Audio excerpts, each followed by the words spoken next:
Number 10. So number 10 in the Atelier of Power Event Producer series is promoter craving to express opinions. Now, a good promoter is a very charismatic person. A good promoter, is an opinion leader. People will want to follow your opinions, both consciously and unconsciously. And the fact that you may have some opinions that are really good is not to be denied. That's not really an issue. Provided, of course, you select whichever opinion is the one which has your job be done. If you're a doctor, you will sensibly use the type of opinions that patients come to you. So if you have the opinions that your patients are stupid and won't know how to work on their health, so you don't talk to them, you'll have low rapport with your clients, you will have less clients. So if you use an opinion that your clients are smart, can listen, they're able to understand, so you show them what the relevance of the treatment will be, you will be more respected by your clients. It's not just whether your opinion is right or wrong. Nothing is right or wrong depending when you say it, where you use it. But provided your opinions are selected to be appropriate, and when, then as a good event producer, people are interested in your opinions and you can follow this. Now, when this gets into the workshop room, it's a completely different situation. Because in the workshop room, it is a highly holographic space. You could call it a highly hypnotic space if you wish, meaning that the power of suggestion will carry a long way. But you can release this pain now quickly, will carry a huge amount of force in the energy I know how to set up in every workshop room. What I say will have power. When I ask people to release, they can release so much faster than everywhere else.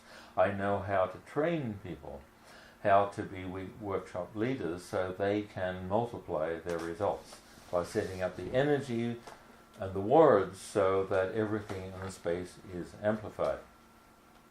Now, you as a workshop producer do not have the training as a workshop teacher. Therefore, you do not have any right to announce any opinion during the workshop teaching space. You're not people's friend to play. If there's some joke that happens, you have no right to laugh or to participate in any way with any joke that happens. You might think, well, why is this? I mean, the client, some person said something about his childhood. For example, this monster arrived with big teeth in my dream, and Rowland made some joke about it, like, I hope you told the monster to brush his teeth. Now, when I make a response like that, it is very, very calculated. I'm reading the energy, I'm reading the words, I'm reading the body language. I know what to say. I know how to say, I know what it would do. For example, I know that if the person I'm working with is in the state of alpha activation of the brain, a certain type of joke will put them immediately into beta. I will not tell a joke to be funny in a workshop. Never. I will never tell a joke to be funny in a private session. If there is a joke, it's because it is a moment has been chosen deliberately for the person shall move from alpha to beta for a purpose of using in life what they have in alpha. So if the workshop producer just thinks something's funny and joins in with a joke, they are breaking the work. They were like a bull in a china shop. So if you think this is unfair, well, just dismiss yourself as a workshop producer. I will be introducing a clause into contract that should a workshop producer start sprouting opinions in the middle of a course, or telling jokes, or roaming off to coffee in the middle of my work, that they have already dismissed themselves by this behavior, because such behavior in a hypnotic space gets multiplied by the energy in the space. So their interference might get multiplied by 1,000. You might think, well, I didn't know it would do that. Yes, that's true, I said that. Without graduating and much experience in the trainer's training, you won't know the effect of such behavior. Therefore, in the workshop space, the only time the workshop provider or the workshop producer can offer some opinion would be, of course, if I ask you to speak as the name of the social director. Just after lunch, should we go out to see the cowboy show as a group and have dinner tonight? Things like this. That would be appropriate when asked. But actually joining in on things that are happening in the part of the workshop itself is absolutely and strictly prohibited, because it is dangerous. I had a workshop producer that filled up the room wonderfully 2 or 3 times. This was somebody that people dearly love her because she has a lot of charisma, and she has a big mouth, and the mouth just plain does not close, and she keeps speaking, and she filled up the workshop with all her speaking. The problem is that in the workshop room she kept speaking, and I'd be working with something, and suddenly she would say, "Oh, the Masons are controlling the world." Well, really. I don't really need to discuss this. Maybe out of 50 million Masons, there are 10 that want to control the world, but can they? It's another subject, and would they want to? And really, I can't imagine what that would have to do with I'm working on the group, so they will not need headaches in the future, right? So if the purpose is to release the group of headaches, or release the group of a fear of accepting money in their lives, right, that matters. And such an opinion, even if it were true, is a terrible interference. And the person was only being social in the same way as worked for that person outside of the workshop room. Now, for that same person to be helpful in the workshop room, they could help. They could sit there and breathe. They could sit there and think nothing. They could sit there and just be present. And the more chaos in the room, the more they would just breathe and be present. That would actually help a lot.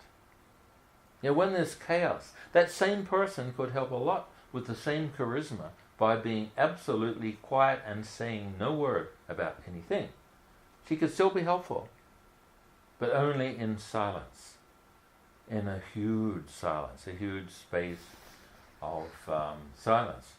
And the same person would suddenly have a panic. Oh, yeah, the students say they don't understand anything. Excuse me, this is a holographic space where any thought is amplified, or if you want to call it hypnotic space, where any thought is amplified. So someone saying they don't understand anything is actually a terrible suggestion to make, especially if she thought it was true. So what if you were the workshop producer and that comes up? Well, write down your opinion on a piece of paper and hand it to me on paper in the coffee break. I don't need to see your face. I don't need to feel your emotion on the subject. Therefore, especially in the coffee break. So you write down, I have this opinion. They don't understand anything. But what was wrong with that particular thing? Well, At 11 o'clock on a Saturday morning of the 2-day workshop,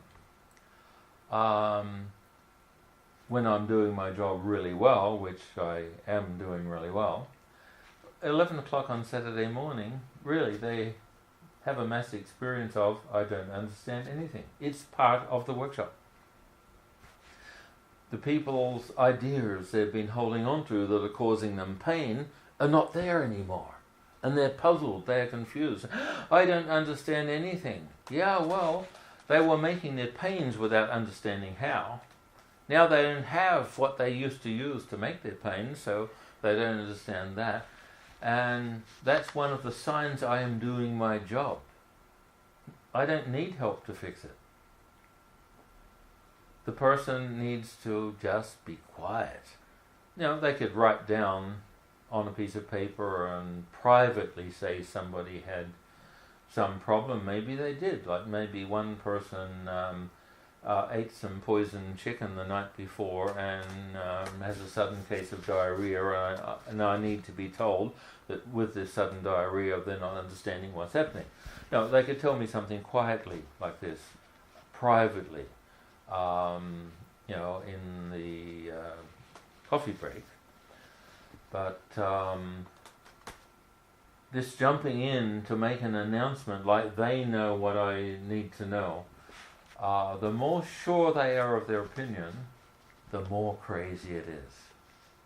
Like, oh, the people don't understand anything. Great. That means it's 11 o'clock on a Saturday morning. That's all it means to me. You know, and by 9 o'clock on Sunday morning, you see so much more soul in their eyes. You know, it goes through a sequence. I know the sequence. The person that has not done my trainer's training is not trained in the sequence. So that is the section on promoter craving to express opinions. And now when I say craving, I actually mean craving. But the source of this craving is the blockages, the mass blockages of the group that are about to explode. No one needs to channel those blockages. I can see those blockages. I know when to press the explode button. And I press the explode button when it's time to express the explode button. So if someone feels uncomfortable, there's this big massive energy that's about to explode, well, just breathe. You know, I'll press it when it's time. Relax, relax, relax. The whole mass of negative energy will explode when it's time for me to press the button. So what does the workshop producer need to do at that moment? Go make the coffee. Yeah, go make the coffee, because